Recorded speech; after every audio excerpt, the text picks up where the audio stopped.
car runs fine, sounds good, sounds awesome, right? But I can't get the gearbox to work now. And thinking back to when I first got the gearbox to work, the deal was, well, the engine wasn't running properly, right? But I could cycle through gears. And to fix the engine, what I did is pulled the little bloody comical little wire out, yeah? That was bridging the brake pedal. Now, since then, I've plugged the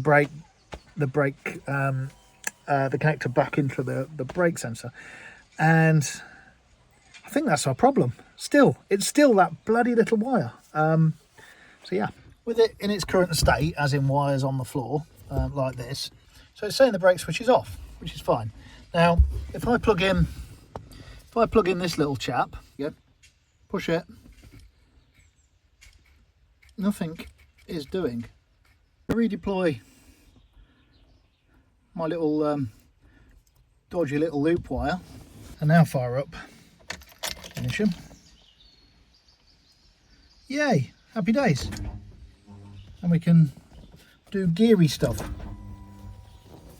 So I guess what's happening is it wants the brake pedal depressed to sort of enable the gearbox, to say, hey, I'm a gearbox and you can do stuff with me. But obviously the throttle pedal's not going to work if I just leave it bridged. So I pulled the switch apart and cleaned up the contacts a little bit. So this is getting weirder and weirder. So brake pedal now works. So putting my foot on the brake, sees it on the ECU, and I get neutral shown. Happy days. Off, and it goes back to a little dashed line. On, neutral, off, little dashed line. So nothing, foot on the brake pedal, can get into first, can get into second. 2 hands for this, need to press both together, back into neutral. If I go into first and then take my foot off the brake pedal, goes back to dash, remains in first. Foot on the brake pedal says it's in first, foot off the brake pedal, nothing. Two things, nothing happens, put my foot on the brake pedal, can get back into neutral. So basically the gearbox won't do diddly squat unless the brake pedal's pushed. So if I start it without the brake pedal pushed, we are in neutral. Yes, we are in neutral. So start her up.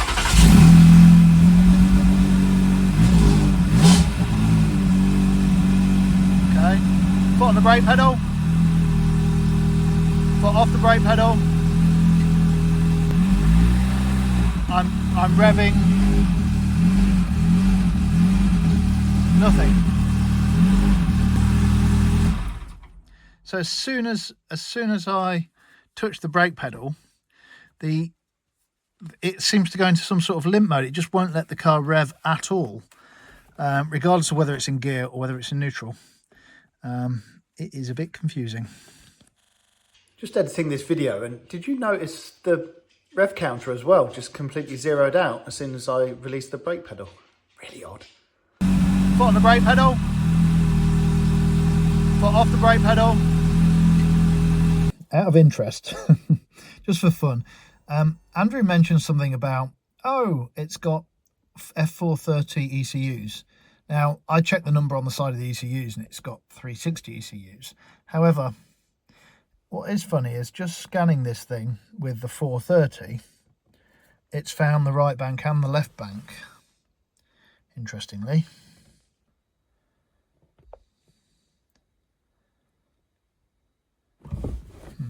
So earlier on today, I took a number of cars to get MOT'd. So the Lotus, the Renault Zoe, the Porsche Panamera, and the little Ford Fiesta.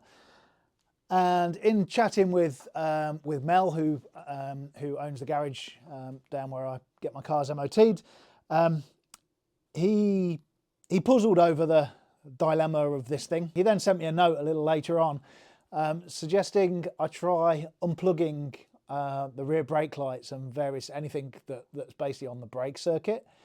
The idea being that he'd seen I think he said a Land Rover or Range Rover that was it was basically bricked, right? Wouldn't do anything, couldn't rev it or anything. It turns out someone had put a shonky bulb in or something like that, and it just didn't like the bulb. So worth a go, right? What's the harm? I have therefore unplugged. There's a little connector in the back here that that does the central light that's up in the tailgate just here, and also the connectors that hit the rear brake lights. As soon as I disconnected all of these, I could see the little dash in the gear selection disappeared, and the car was showing neutral. And when I start the car, it's still showing neutral, and I could put it into gear, and it's still, and then it shows first gear. And if I press the throttle, I've actually got throttle still. Now, as soon as I touch the brake pedal, because I hadn't connected the brake switch, as soon as I touch the brake pedal, the throttle disappears again. So I then disconnected the brake pedal. What that left me with is a car that both throttle bodies were actuated. So once I recycled the power, both throttle bodies working fine, plus I was in neutral, so I could shift into first, shift into reverse, so I could drive it. And I did, and it worked. Freaking amazing. Cut to video of me being an absolute child on the driveway, but what the fuck.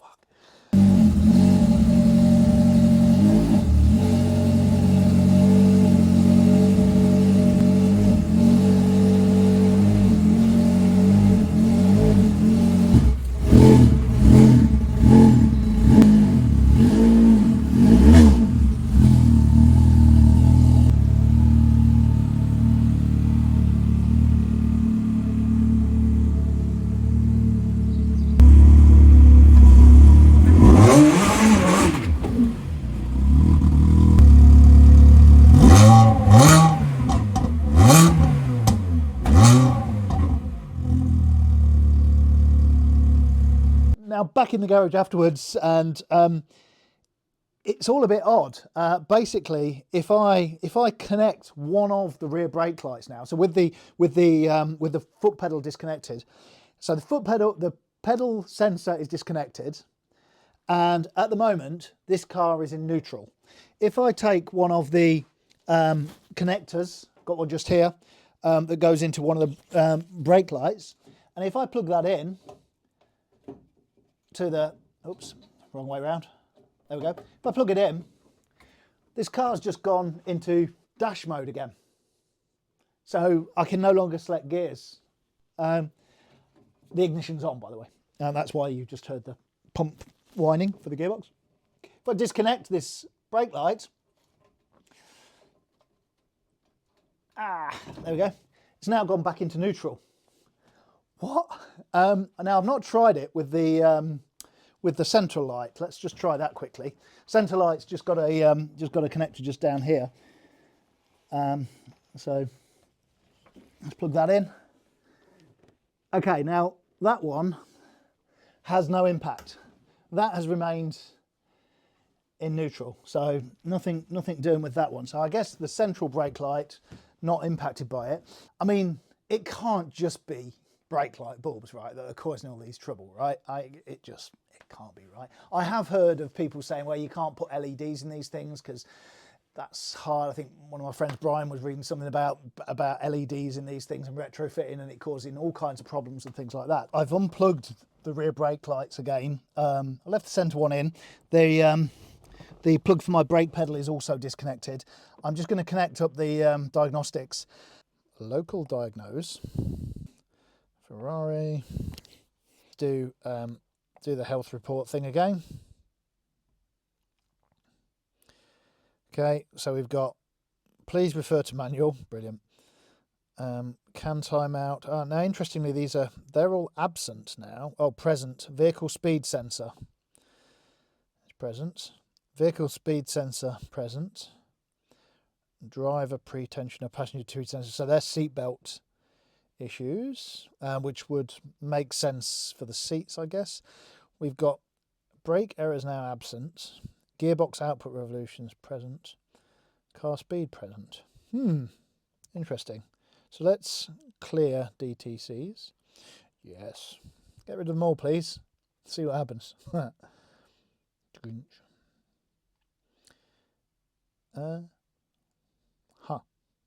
So it's just trying the gearbox now. Okay. So it's...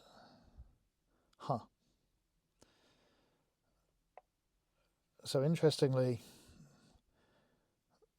the gearbox is saying it's got faults. No fault codes. Now let's do a health report.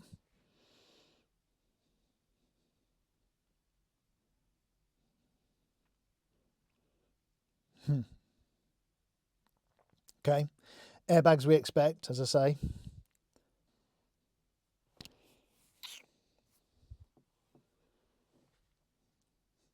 No fault codes. I've only unplugged the rear lights and the brake pedal sensor, just in case anything goes crazy.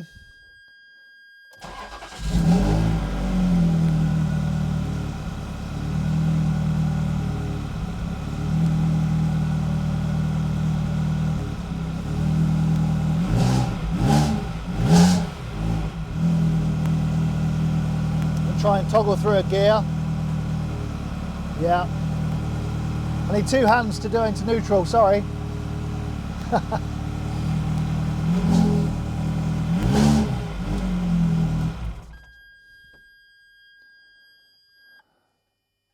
Wow.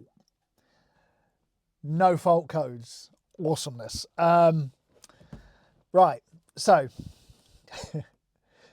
so in summary, disconnecting the rear brake lights and disconnecting the brake pedal sensor, and we're able to clear all the fault codes and drive this car as it was designed to drive. That is freaking awesome. Gosh, at this point, I'm going to apologise to Andrew, who I bought this car off, because he said to me, if you just bloody fix this thing and it costs you nothing or it doesn't take very much effort or anything like that, he's going to be mightily peeved off. Sorry, Andrew. I'm very tempted to get this thing insured and get it down to that MOT station. But first of all, we're going to need to sort out windscreen. We very much need to sort out drive belts and things like that, and yeah, we very much need to just tidy this thing up a little bit as well, right? I mean, yeah, and of course, most importantly, we need brake lights, so we do need to work out what's going on with this system, and see if we can find out where the short is or whatever. I know it's tatty, I know it's a bit ropey, but you know, whatever, it's still a running driving Ferrari. And the other thing is, we've got a little bit of smoke out the back of this thing still. It's nowhere near like it was when we first spun it up, right? But it sat for a long time. We've got some pretty old petrol in this thing. Obviously, I've done an oil change on it. We need to do that oil again, put proper filter on it, all that kind of good stuff as well. So we shall see. It'll be interesting to get this thing running up to temperature a few times and see whether that smoke clears down. Also, I'm not sure, it doesn't look particularly blue or anything like that. It just looks like a white smoke coming, a white misty smoke coming out. So we will see. I'm talking far too much. I'm just so excited. But anyway, enough. Now, don't get me wrong. I have been spendy McSpendy. I got myself some new plugs for the under tray. The under tray that I've got is missing the little plug covers. They were only a couple of quid each, so why not? I have also, thanks to Eurospares, for like a tenner a piece, so absolute bargain, I think, got the seatbelt adjusting brackets. So because this car had a roll cage fitted, the seat belts were just mounted directly to the roll cage. These go into the B pillars, yeah, B pillars, and allow you to slide the seat belts up and down. It's the main anchorage for the top of the seat belt, so absolutely needed. So luckily, yeah, like a tenner a piece. Also bought one washer and one screw, nut, hex head, whatever you want to call it. These are for the engine covers, go down the side here. I was just intrigued to see what they were. They were like I don't know, like a quid each or something. Like, I don't know what they were, but quid each, say. So I need quite a few of them, and I thought, well, let me just get one, see what they're like, and see whether I'm going to spend the 30 or 40 quid on a few washers and screws, or whether I can just get them, you know, from a nut and bolt supplier or something like that. But whatever, we'll see. And I also may have splurged on. Yeah, the wings on these things did have stickers on there to come off. These are supposedly, they are genuine